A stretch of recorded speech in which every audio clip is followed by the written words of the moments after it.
The huddle. Listen, we're not the only ones back, potentially. Maybe the Warriors are back too. All those Warriors back. Warriors come out to play. Is the Warriors Dynasty back? And Zach, I'll pass that right up to you. Yeah, so this is an interesting question to digest. Is the Warriors Dynasty back? And I know they're quote like it's hard to define. Like, what do you mean they're dynasty? Like, does that mean they're going to win 3 championships in the next 4 years again, like they did, in the past 5, 6, 7 years? I'll say this, man. Like, seeing Curry, Thompson, and Draymond on the floor in a playoff series for the first time together since 2019, it's scary. And the Denver Nuggets have learned that the hard way. And honestly, I did expect going into the playoffs. Like, part of me didn't really know what to expect from the Warriors just because Curry obviously has had a little bit of trouble staying healthy. Thompson, he obviously has just gotten back on the floor, and he's been trying to regain that form. So I didn't really know what to expect going in, but I did predict Golden State to beat Denver, and I did predict them to beat Memphis. So I had them in the conference finals before the playoffs started. But honestly, that's subject to change. Like, that doesn't really matter. But watching them the last 2 nights, man, like, it's hard to think that, like, okay, this team, they might be a legit NBA finals contender, and they might be the favorite right now with the injury to Booker. And I know Denver's a really good matchup. I did not very early into those 2 games over the past 2 nights or last couple nights in that series, I knew right away, like, okay, this is Golden State's to lose. Denver just looked shook. They were not ready to be there. And, man, like, when the Warriors are playing these guys, Curry and Thompson and Jordan Poole, the way that he's come on, they're just making shots and shots and shots. And at the end of the night, man, like, that's what it comes down to. If you could shoot the 3 ball well on most nights, like, you're going to be able to move on and win in these playoffs. And I'm very scared of the Warriors right now. They're playing great basketball. And I really do think, like, if you ask me, with the injury to Booker in the back of my mind, like, who is winning the finals, who at least is coming out of the West, like, the Warriors are definitely a realistic option, in my opinion. Maybe the option. To answer this question, I won't say that the Warriors dynasty is back. I will more so say that the dynasty was on pause. Okay? It never left, but it was on pause due to certain circumstances. Even when Kevin Durant left this Warriors team, I always felt in my mind that there was one more piece away from actually still, being the next generation Warriors, as far as like the Terminator. You think you shot the Terminator down, and then it comes back and forms into another robot, and it comes back to human form. That's how I looked at the Warriors, as a Terminator. Because when you have Steph, when you have Clay, and when you have Dre, those 3 pieces right there, you're always going to be competing, I would assume, for a championship. But can you find another gem in the draft? Can you update these young guys to get them up to date along with playing championship basketball, even though being so young? Can you find those dudes? And guess what? They found that dude in Jordan Poole. That's basically where they found that guy at. And he's been the dude. He has breathed new life into this Warriors dynasty because of his transcendent talent. Being Steph Curry, like a lot of people compare him to Steph Curry, it's so hard to find a player on your exact team that you can compare to somebody on your exact team. Like, what are the odds? Like, it's the Warriors. And that's why the Warriors, I always said to myself, the Warriors, and I said it to you in the chat the other day, they are a franchise that any franchise and any organization in sports should strive to be. Was it always pretty back in the day when it came to the Warriors? No. They were dysfunctional, but somehow they went from dysfunctional to a franchise that gets it. That's the blueprint that everybody should want to follow.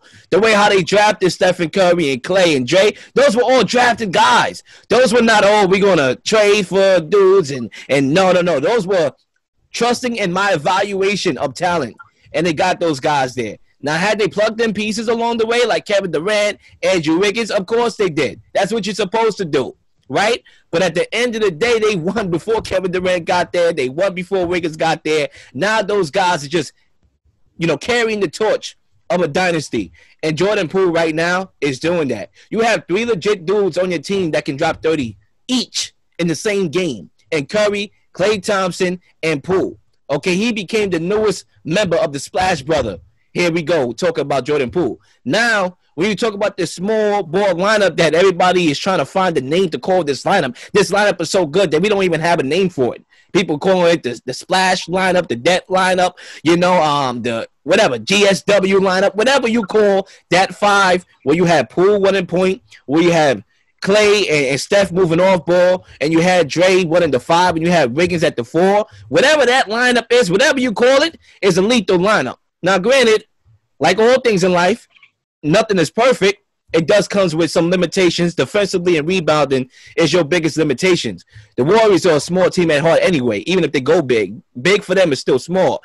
And because Jokic is the only firepower that the Nuggets got right now, they can use this lineup and just wash them out and sweep them with this lineup alone because they don't have the firepower to match that. Even if they go big, Jokic is going to eat anyway. You cannot throw Kevin Looney over there on Jokic and expect Kevin Looney. No offense to the dude. I think he's talented, but he's not going to have nothing for Jokic. He's going to eat anyway. He might as well score you because you can't have the firepower. You don't have the firepower with Murray being out and Porter being out to match us. So I think this is a lineup that, though they won't be able to use in every single matchup, they can't use this against the Bucks. Giannis would tear them to shreds. They can't use this against possibly the Celtics, you can argue. They can't use this lineup like that, but they can use it in sports. They still have elite playmakers on their team. The ball is always moving there. The pace is always like this. They move at a fast pace. And right now, as it stands today, with the levels of concern that I explained on the show for the Suns, right now, my team to beat in the West is the Warriors. And that's because the dynasty is on hold. Yeah, and it might be the team to beat outright in both conferences, the way they've looked. And I was going to ask you, dude, I'm starting to think they might sweep Denver. The line is open. Golden State will go into Game 3 as a 1.5-point favorite. Man, I know we're not going to get fully into the MVP and the awards and stuff, but I love Jokic and he puts up great numbers, but he is not a player, in my opinion, worthy of winning back-to-back MVPs. And I understand that Denver's whole team is hurt, and it's impressive that he got them to the 6th seed to avoid the play-in game. But I'll say this, man, I think this would be a different series if Denver has Murray and Michael Porter, mostly Murray, because people forget, this Nuggets core has been to the playoffs a few times. The one time they were able to make a conference final was in the bubble, coming back 3-1 on Utah, coming back 3-1 on the Clippers, and the guy behind those comebacks was not Jokic.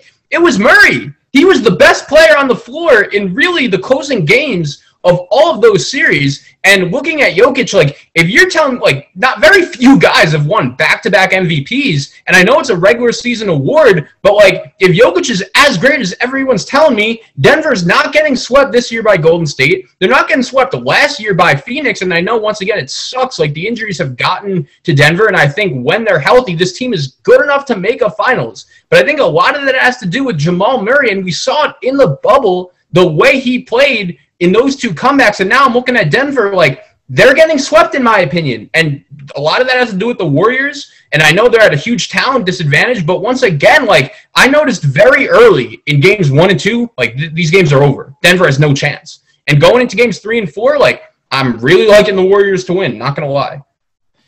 Let me just start off by saying that Jokic is not my MVP. Now, for anybody that really want to know who my MVP is, maybe we're highlighted on the show. And if we don't highlight it as a particular topic, I'll just blurt it out somewhere in any topic and get that to you. But right now, for starters, Jokic, as a big hint, is not my MVP. I want to make that clear. But I'm not going to criticize the situation over there. They're supposed to lose to the Warriors. I had them losing in 5. That's still possible. Clear. There's still 2 more games. They got to defend home court. So it's hard to say, them getting swept. Right now, they're looking like they could get swept based on what we've seen in the first 2 games. So I'll give you that. But they still got to come back home. The Warriors, there's different energy at home. Role players play better at home. We'll see what assistance Jokic get. I'm not going to, I think Jokic is still a baller. I think when you look at the Warriors' talent and you look at the Nuggets' talent, they're supposed to get ran out the gym. I do agree with you in the sense that if Murray is there and Michael Porter is there, honestly, I think the Nuggets is right up there in that echelon with the Suns and the Warriors. I always said this. The one time, and it was a very short stint, and I'm not even talking about the bubble season where they made the Western Conference Finals, but the one time when they made that move for Aaron Gordon, and they had Gordon, they had Porter, they had Murray, and Jokic. It was only a couple games, and I watched those couple of games. I'm like, yo, even the ball was moving. They looked like a team that I was like, yo, they might go to the finals this year. But then obviously injuries happen. Jamal Murray, injuries happen. Michael Porter, eventually injuries happen. So that obviously foiled their season, and obviously leading into this season that we're talking about right now. I think they get those guys back next year. This team is another team that you have to talk about the same way you're talking about Golden State, and the same way that we are talking about the Suns right now. But right now, today, they're no match on paper for the Warriors. Even if a guy like Jokic, who might win the MVP based on the mainstream criteria as it is for an MVP, and how mainstream of a popularity contest that is, even a guy like him cannot save the Nuggets at this time. The Can You Dig It Sports Radio Network is here. Revolutionize the game of media. Be a dig.